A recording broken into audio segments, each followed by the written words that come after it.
literally at the beginning of every.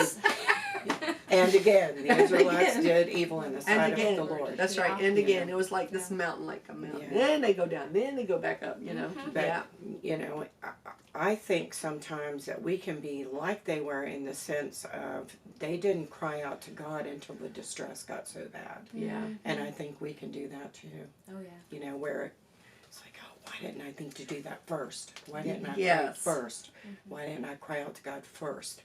You know, and it's, why wasn't I humble enough to and faithful enough to be in prayer and on my knees that whole how many ever years it was, you know, and stay faithful. Yeah.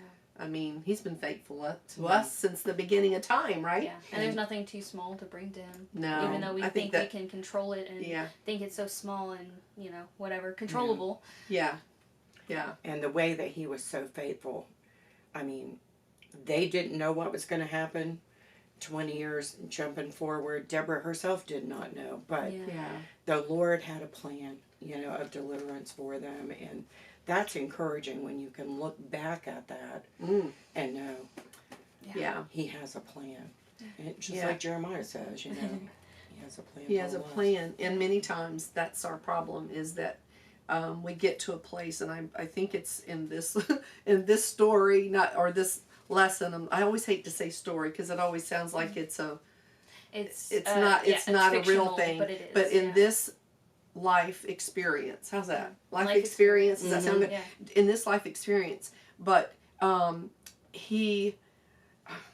kind of lost my thought. But in this life experience, they always recognize all of a sudden, and they look back to the past, and they see what he had done before in pulling them out. I mean, that's what we can do too, is on our faith building, is look back. He did that for me before. He did that for me before. Right. You know, and just, it's a faith builder. Yes. Isn't it? Yeah. Just because it's not the same exact situation, you know, but he was faithful. He's faithful. Yeah, and I think a lot of times, like I said, I have a friend that journals every day. She journals every day a blessing or something that she has praised God for.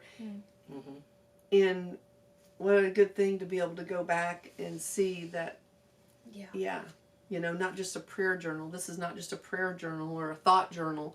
It is actually praises and thanksgiving, you know. Yeah, because just like the Israelites, our memories can fail us, and in bringing up those good memories and good blessings and everything, it's good to have something physical you can look at. Yes. To remind yourself. Yeah. That's so true. Yeah. So if we were to say anything else about the history prior to Deborah and prior to their captivity, what else would we add? What would we add to that? Like how they lived, like nomadically, like they're in their tents, right? And the women roles are different than the men roles, and and actually building the house, and the women staking that tent out, you know, and the men going off to, you know, get the food, forage for food or whatever, the military or whatever their role is, you know. It was just very different, and I guess they would, when they talk about villages, I'm thinking like it's not a village like the villages we have. It's, you know, like little groups of tents, I'm imagining, you know, and pathways get worn down where they walk over it, but then they can't frequent those pathways that are easier now because of this oppression. They have to go around the back, you know, and that type of thing. Yeah, so that's, so we've come through with them not being able to determine their own sin, in a sense, right? Right. Yeah. And so now God has given them judges, and I don't know what number Deborah was. Four. Okay, 4 judges. And so they kind of got into a way, and I don't remember how, you know, prior to that was Ehud, but I don't know how long he was in, or the other 2. So, and you had said that Deborah was in for like 80 years or something? 60. 60, okay. And she was 4th in the list of 12 judges. List of 12 judges. So, that's generations, I'm just saying. Yeah. We've got generations that cannot quite get it right. And I laugh, but you know, I'm looking at generations now, Yeah. and we have a hard time getting it right, Mm-hmm. you know. But he gave them judges because, you know, we are fortunate and blessed that today, when we accept Christ, we don't need a judge to tell us that we have sinned. Mm-hmm. We Right. have the Holy Spirit, Right, that once that's we right. accept Christ as the, you know, God sent him down as a baby. He came as a baby through Mary and Joseph and raised into a man. Mm-hmm. And then, you know, Yeah. the death, resurrection,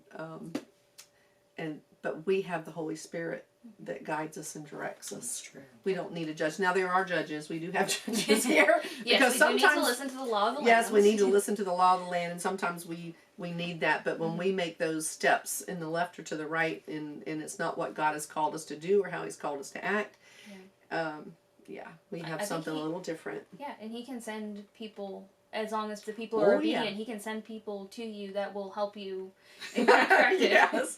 And You know, messed you have up, to be girl. open I'm just to it. saying. Yeah. Yes, you have to be willing to take it in. Yeah. Yeah, absolutely. Well, I think we really did a kind of a overview of our history and how we got to where we were, and so we know that our next step will be they'll be in captivity again, and we're going to talk to you more about that next time. So what you think? Yeah. Sound good? Sounds All good. right, girls. We will catch you later. Bye. Bye. Bye.